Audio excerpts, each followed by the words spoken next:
Hi foodies, welcome to sisters kitchen. ಇವತ್ತಿನ recipe mixed sprouts sambar. ಇದನ್ನು ಹೇಗೆ ಮಾಡೋದು ಅಂತ ನೋಡೋಣ. ಮೊದಲಿಗೆ ಸ್ಪ್ರೌಟ್ಸ್ನ ರೆಡಿ ಮಾಡ್ಕೋಬೇಕು. ಇದನ್ನು ರೆಡಿ ಮಾಡ್ಕೊಳ್ಳೋಕ್ಕೆ ಹುರುಳಿಕಾಳು ಮತ್ತು ಕಡಲೆಕಾಳು ತೊಗೊಂಡಿದ್ದೀನಿ. ನೀವು ಯಾವ ಕಾಳು ಬೇಕಾದರೂ ಯೂಸ್ ಮಾಡ್ಬೋದು. ಹಗಲೆಲ್ಲ ಇದನ್ನು ನೆನೆಸಿಟ್ಟು ನೈಟಲ್ಲಿ ಇದರಲ್ಲಿರೋ ನೀರನ್ನೆಲ್ಲ ಶೋಧಿಸಿ ಒಂದು ಬಟ್ಟೆಯಲ್ಲಿ ಕಟ್ಟಿಡಿ. ಇಲ್ಲ ಅಂತಂದರೆ ಒಂದು ಪ್ಲೇಟ್ ಮುಚ್ಚಿ ಹಾಗೆ ಇಡಿ. ನೀರು ಸ್ವಲ್ಪನೂ ಇಳ್ದಿರೋ ಹಾಗೆ ನೋಡ್ಕೊಳ್ಳಿ. ಹಾಗೆ ಮೊಳಕೆ ಹೊಡೆಯುತ್ತೆ. ಈಗ ಇದಕ್ಕೆ ಮಸಾಲೆ ರುಬ್ಕೊಳ್ಳೋಕ್ಕೆ ಬೇಕಾಗಿರೋ ಸಾಮಗ್ರಿ ನೋಡೋಣ. ಅರ್ಧ ಹೋಳು ಕೊಬ್ಬರಿನ ಸಣ್ಣ ಸಣ್ಣ ಪೀಸ್ಗಳಾಗಿ ಕಟ್ ಮಾಡಿ ಇಟ್ಕೊಂಡಿದ್ದೀನಿ. ಒಂದು ಟೊಮೆಟೊ ಚೆನ್ನಾಗಿ ಹಣ್ಣಾಗಿರೋದು ಸಣ್ಣದಾಗಿ ಕಟ್ ಮಾಡಿ ಇಟ್ಕೊಂಡಿದ್ದೀನಿ. ಸ್ವಲ್ಪ ಶುಂಠಿ ಪೀಸ್ಗಳು ಮಾಡಿ ಇಟ್ಕೊಂಡಿದ್ದೀನಿ. ಒಂದು ದೊಡ್ಡ ಸೈಜ್ ಈರುಳ್ಳಿನ ಸಣ್ಣದಾಗಿ ಕಟ್ ಮಾಡಿ ಇಟ್ಕೊಂಡಿದ್ದೀನಿ. ಒಂದು ಬೆಳ್ಳುಳ್ಳಿ ಗಡ್ಡೆನ ಬಿಡಿಸಿ ಇಟ್ಕೊಂಡಿದ್ದೀನಿ.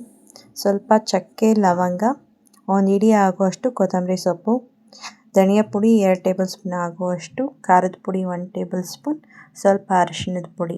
ಇವಾಗ ಒಂದು ಮಿಕ್ಸಿ ಜಾರ್ ತಗೊಂಡು ಇದರಲ್ಲಿ ಶುಂಠಿ, ಬೆಳ್ಳುಳ್ಳಿ, ಈರುಳ್ಳಿ, ಟೊಮೆಟೊ, ಕೊತ್ತಂಬರಿ ಸೊಪ್ಪು, ಚಕ್ಕೆ, ಲವಂಗ, ಧನಿಯಾ ಪುಡಿ, ಖಾರದ ಪುಡಿ, ಅರಿಶಿಣದ ಪುಡಿ ಇವೆಲ್ಲ ಹಾಕಿ ಸ್ವಲ್ಪ ನೀರು ಹಾಕಿ ಮಿಕ್ಸಿಗೆ ಹಾಕ್ಕೊಂಡು ಚೆನ್ನಾಗಿ ನುಣ್ಣಕ್ಕೆ ರುಬ್ಕೊಳ್ಳೋಣ.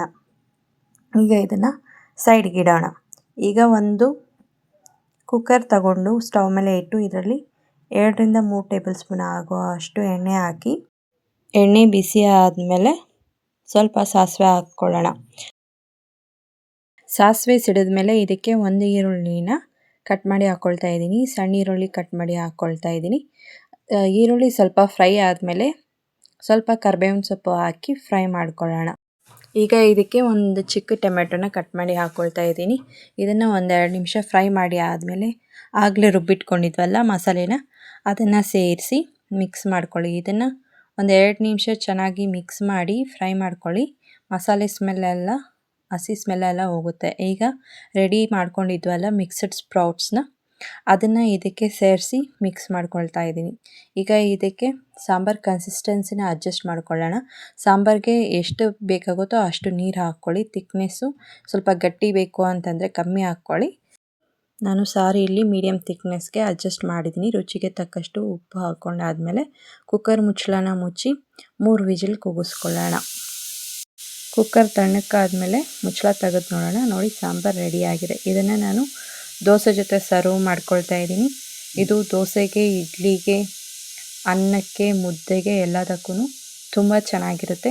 ಮೊಳಕೆ ಹೊಡೆದ ಕಾಳು ಹೆಲ್ತ್ಗೆ ತುಂಬ ಒಳ್ಳೆಯದು. ವಾರದಲ್ಲಿ 1 ಸರ್ತಿ ಆದರೂ ಈ ಥರ ಮಾಡ್ಕೊಳ್ತೀನಿ.